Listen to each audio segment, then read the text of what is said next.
ಕೆಲಸ ಕೊಡಬೇಕು, ಯಾರಿಗೆ ಕೆಲಸ ಕೊಡಬೇಕು. ಮನಮೋಹನ್ ಸಿಂಗ್ ಅವರ ಕಾಲದಲ್ಲಿ, ಸೋನಿಯಾ ಗಾಂಧಿ ಅವರ ಕಾಲದಲ್ಲಿ ಇದನ್ನ ಈ ಜಾರಿ ಮಾಡಿದವರು. 20 ವರ್ಷಗಳ ಹಿಂದೆ 2005ರಲ್ಲಿ ಜಾರಿ ಮಾಡಿದಂಥದ್ದು.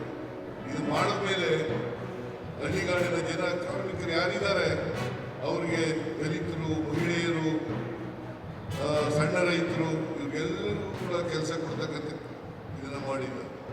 ಈಗ ಏನ್ ಮಾಡಿದ್ದಾರೆ ಅಂತಂದ್ರೆ ಅವರು 7 ಪಂಚಾಯತಿನಲ್ಲಿ ಕೆಲಸ ಮಾಡಬೇಕು.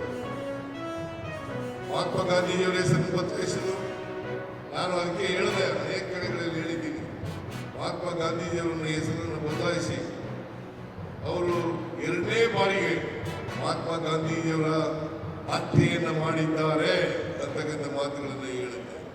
ಅದರಿಂದ ತಾವೆಲ್ಲರೂ ಕೂಡ ಅರ್ಥ ಮಾಡ್ಕೋಬೇಕಾಗ್ತದೆ. ಸಮಯ ಆಗಿರೋದ್ರಿಂದ ನಾನು ಹೆಚ್ಚು ಮಾತನಾಡಲಿಕ್ಕೆ ಹೋಗಲ್ಲ. ದಯಮಾಡಿ ತಾವೆಲ್ಲ ಅರ್ಥ ಮಾಡ್ಕೋಬೇಕು. ಈ ಸರ್ಕಾರ ನಿಮ್ಮ ಸರ್ಕಾರ. ಯಾವಾಗಲೂ ಕೂಡ ಬಡವರ ಪರವಾಗಿ, ದಲಿತರ ಪರವಾಗಿ, ಹಿಂದುಳಿದವರ ಪರವಾಗಿ, ಅಲ್ಪಸಂಖ್ಯಾತರ ಪರವಾಗಿ, ಮಹಿಳೆಯರ ಪರವಾಗಿ, ಕಾರ್ಮಿಕರ ಪರವಾಗಿ ಯೋಚನೆ ಮಾಡ್ತಕ್ಕಂಥದ್ದು.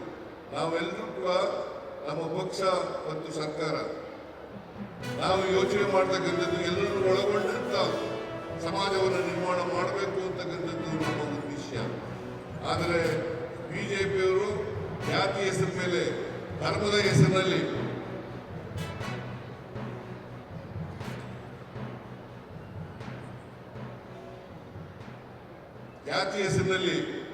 ಧರ್ಮದ ಹೆಸರಿನಲ್ಲಿ ಸಮಾಜವನ್ನು ಹೊಡಿತಕ್ಕಂಥ ಕೆಲಸವನ್ನು ಮಾಡ್ತಾ ಇದ್ದಾರೆ.